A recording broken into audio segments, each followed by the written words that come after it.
Bismillahirrahmanirrahim. Assalamualaikum warahmatullahi wabarakatuh. Alhamdulillah wassalatu wassalamu ala Rasulillah alladzi la nabiyya wa ala rasul ba'dah. Teman-teman merawat ingatan, kembali ke episode sejenak bersama Nabi sallallahu alaihi wasallam.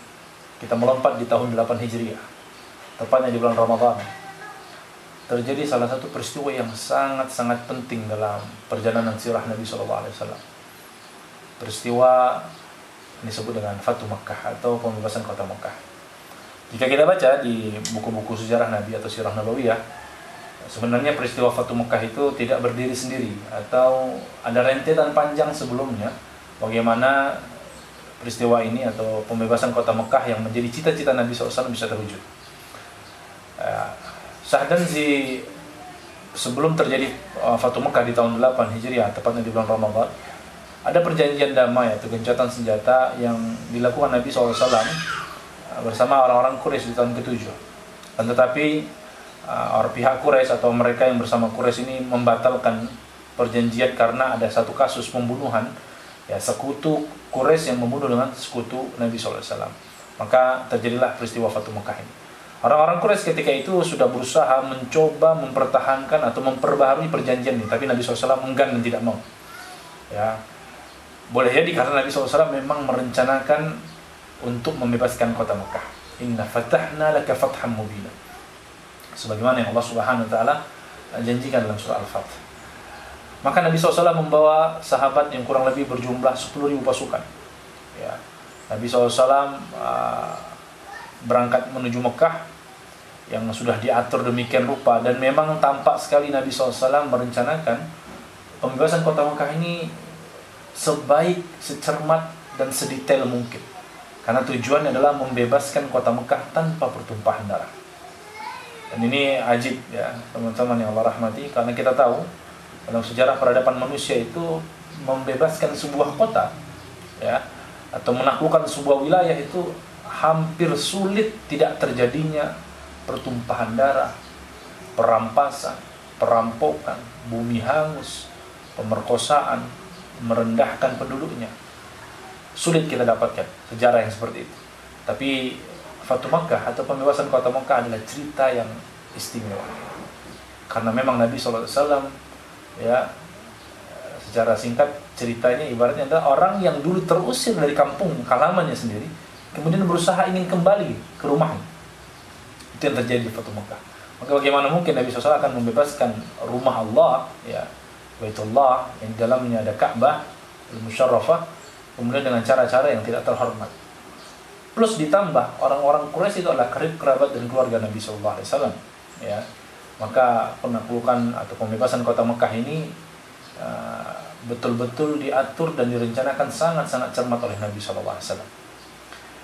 Singkat cerita, Nabi SAW kemudian memastikan bagaimana masuknya kaum muslimin di dalam kota Mekah itu dengan tanpa menumpahkan darah sedikit pun. Meskipun nanti ada beberapa gesekan yang jumlahnya sangat kecil sekali yang dilakukan oleh pasukan Khalid.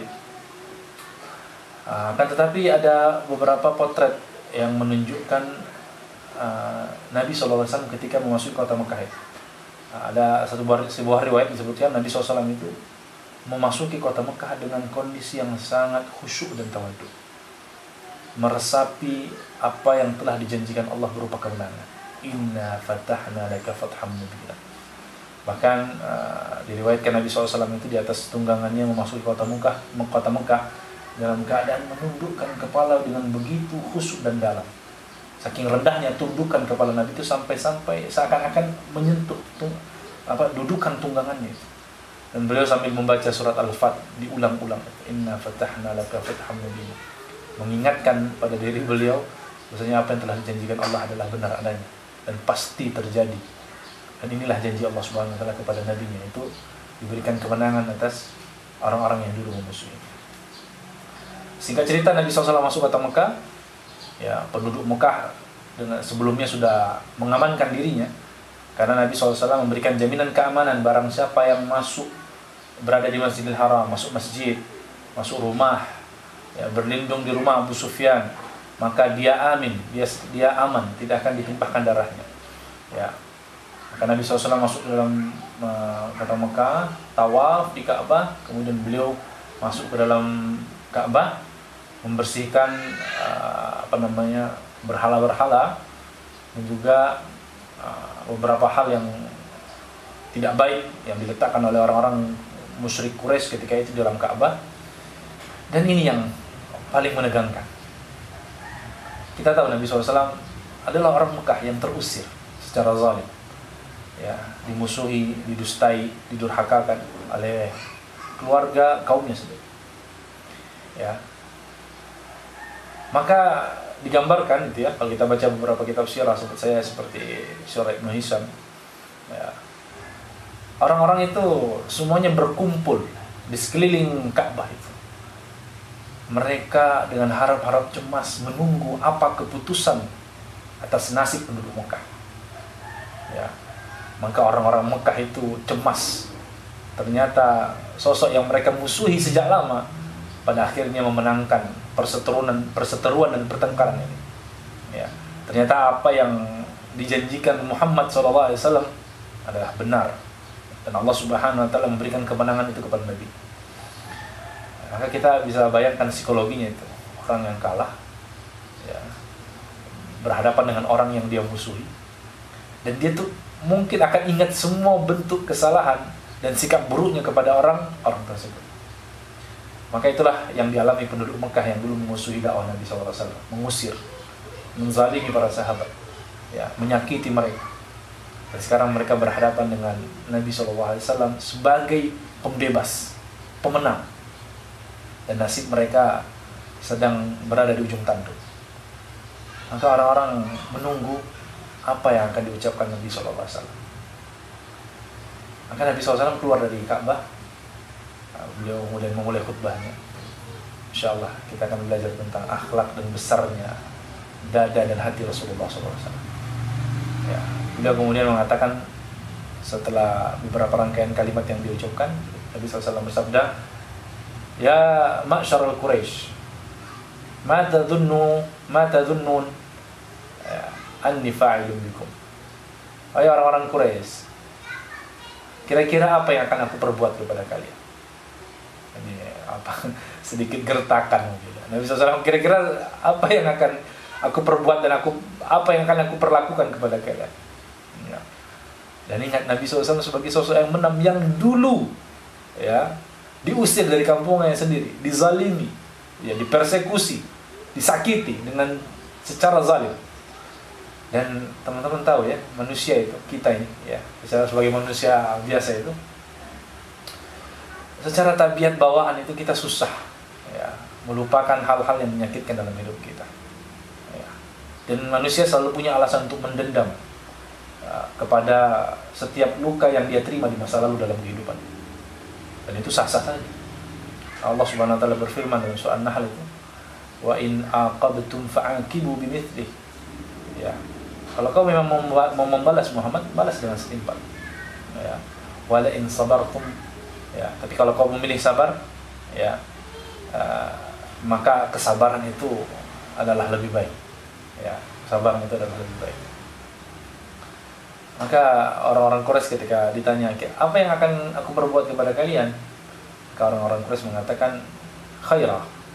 Qalu khairah. Kebaikan ya Muhammad. Ya, akhun karim, ibnu akhin karim. Kau adalah saudara mulia dan juga anak dari saudara kami yang mulia. Maksudnya kau Muhammad, orang yang dikenal dengan kebaikan dan kemuliaannya. Dan anak Abdullah bin Abdul Muttalib, yang orang juga mulia, kenal dengan kemuliaan dan kebaikan.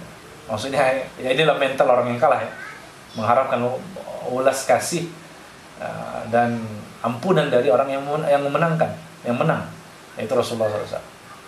Maka Nabi SAW mengatakan, beliau menyitir apa yang diucapkan Yusuf kepada saudara-saudaranya dalam surat Yusuf tentunya, la tathriba alaikumul yawm yaghfirullahu lakum. Ya. Sudah, semuanya sudah dilupakan, semuanya sudah dimaafkan. Semoga Allah Subhanahu wa taala mengampuni kalian. Antumul yaum tulaqa. Hari ini kalian semuanya bebas, merdeka. Tidak ada balas dendam. Ya. Tidak ada pembalasan, tidak ada siksaan, tidak ada hukuman atas semua sikap luka, rasa sakit dan kejahatan kalian di masa lalu. Antumul yaum tulaqa. Hari ini kalian bebas, merdeka. Lihat bagaimana besarnya hati Nabi kita SAW, besarnya ampunan dan maafnya untuk orang-orang yang dalam ingatan Nabi tentunya adalah orang-orang yang pernah melukai dan menyakiti manusia. Tidak mudah punya sikap dan besar jiwa sebesar ini, tidak mudah. Karena kita itu membalaskan kebaikan kepada orang yang berbuat baik, semua kita mampu melakukan itu. Ya, tapi memaafkan orang yang dulu menyakiti kita, la yaf'aluhu illal udhama, tidak akan mampu dilakukan kecuali orang-orang yang memang jiwanya besar, hatinya lebar. Dan itulah Nabi kita SAW. Sejenak bersama Nabi kali ini kita belajar tentang menjadi orang yang mampu memaafkan ketika kita mampu membalaskan. Ya, semoga Allah Subhanahu wa taala jadikan hati-hati kita hati-hati yang dicabut rasa benci dan dengki di dalamnya, kemudian diisi dengan rasa maaf, ridha, sabar dan pengampunan terhadap sesama.